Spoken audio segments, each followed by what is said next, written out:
Cannon Mountain Aerial Tramway. Who's first ride on a tram?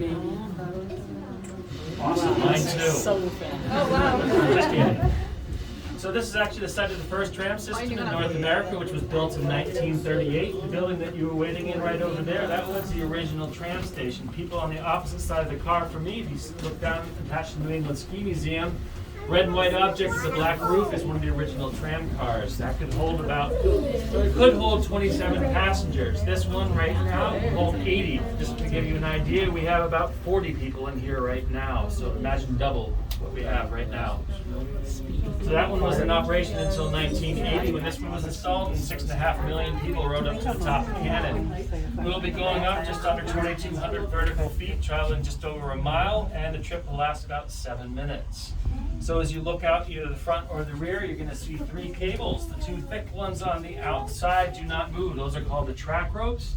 The carriage of the tram car sits on top of those, and we'll ride them up just like a train track. It's a small one in the middle that's pulling us up and the other tram car down, so we cannot operate independently of each other. Kind of think of like an old school clothesline going back and forth. So coming into view over here, you're going to be seeing Echo Lake. It is a glacially formed lake. It is now fed by a spring. The water refreshes through there like every 3 days or so, so it keeps it nice and cold year-round. If you do want to go for a swim, there's a state-run beach at the far end there. Then you can also rent a paddle boat, kayak, or canoe. If you do want to rent a boat, I do recommend going online and reserving one. If you want to go for a quick hike, you can go right up to the top of those cliffs right there, which is called Artist Bluff. It takes most people about 20 minutes to get up there. You will park at the beach parking lot to go up there. If you want to go also, there's another option, which is Bald Mountain, which is that next little pile of rocks over there. It takes most people half an hour to 45 minutes to get up there. There is a little bit more scrambling over rocks to get up to the top of that. And there's also a trail that connects the two, so you can do a whole loop. It takes most people about an hour and a half. On my side of the tram car, looking back over there, you're going to be seeing some cliffs. Those are called the Eagle Cliffs. They got the name from when the settlers first arrived here, and there was golden eagles nesting there. There are no longer any golden eagles nesting there. As far as I'm aware, there's no golden eagles east of the Rockies. I have been told that there are peregrine falcons nesting in there now. What's going on Mount Lafayette? We can't see Mount Lafayette today. Interesting fact about Echo Lake. That is the headwaters of the Gale River, which will then drain into the Ammonoosuc, which will then end up in the Connecticut River, which ends up in the Long Island Sound and near Old Saybrook, Connecticut. Just around the corner, a quarter mile away, is Profile Lake. That water will end up in the Merrimack River, which will in turn end up in Newburyport, Massachusetts. So we have 2 distinct watersheds separated by the notch.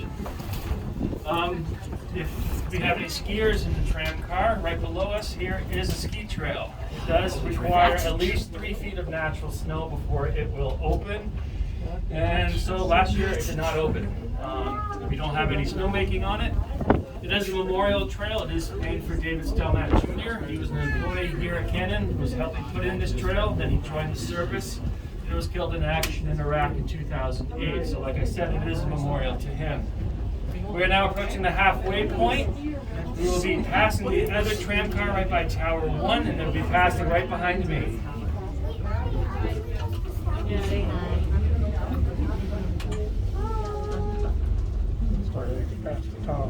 So if anyone was wondering where the old man of the mountain used to be, he used to be on the other side of that knoll right over there. He fell May 3rd, 2003 at about 2 or 3 o'clock in the morning. We know the time because there were some people getting ready to do some rock climbing and they heard him falling down. They knew he was going to fall as early as the 1870s when a geologist sent a report to the state office to that effect saying he's going to fall. And then in 1916 they started going up there with steel spikes, concrete, and cables and held him up until 2003. So they did a pretty good job extending his life. If you never had the opportunity to see him, if you're heading back towards the highway, there's the Old Man viewing area to the right. You go down there, you walk down to Profile Lake, and they have what are called profilers. You'll stand on a specific spot on the ground according to your height, and you look up, and it'll give you the optical illusion of what the old man used to look like. So we have been climbing pretty steeply here at Tower 2. We are going to be leveling off the cables, and so that means that the tram car is going to swing a little bit.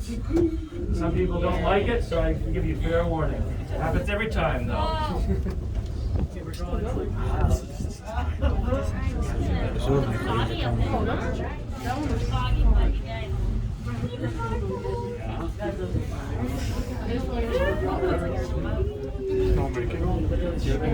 do have 95 ski trails and glades between Canada and the Mittersill. Mittersill is this next little peak over there.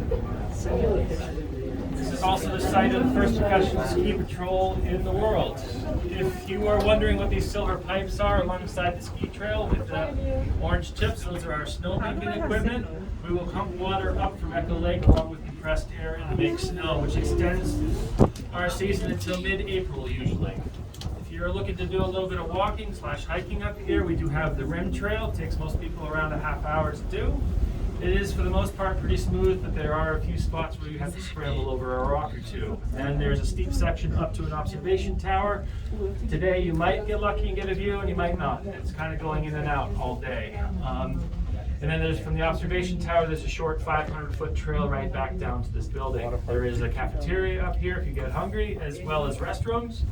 Tram cars will depart the summit every 15 minutes on the hour. Just remember to hold on to those tickets. Those are your ticket down. If you are planning on spending some time up here, just keep in mind that the last tram is at 5 o'clock off the summit, so please be back to the building before then. And thanks for visiting us today, and enjoy your time up here at the summit. Thank you. Thank you. Meets the old way of snowmaking, where it's dry gums around. Swing them out. Oh, geez.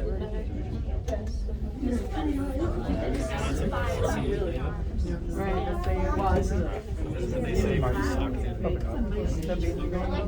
This is such a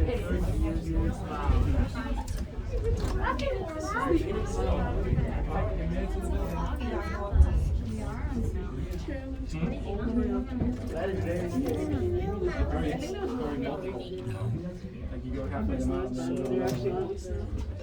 sketch. We are swinging a little bit here, so we're going to have a little bit of a bump coming in. I'll warn you before it happens.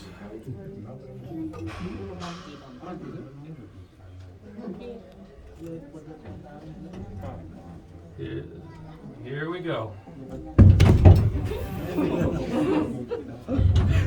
So when you're ready to come down, come over to this side of the platform. We load both cars. See these green benches over there? When you reach there, you know you're in the right spot, and we'll get you down. Where do we go next after this? Walk around a little bit.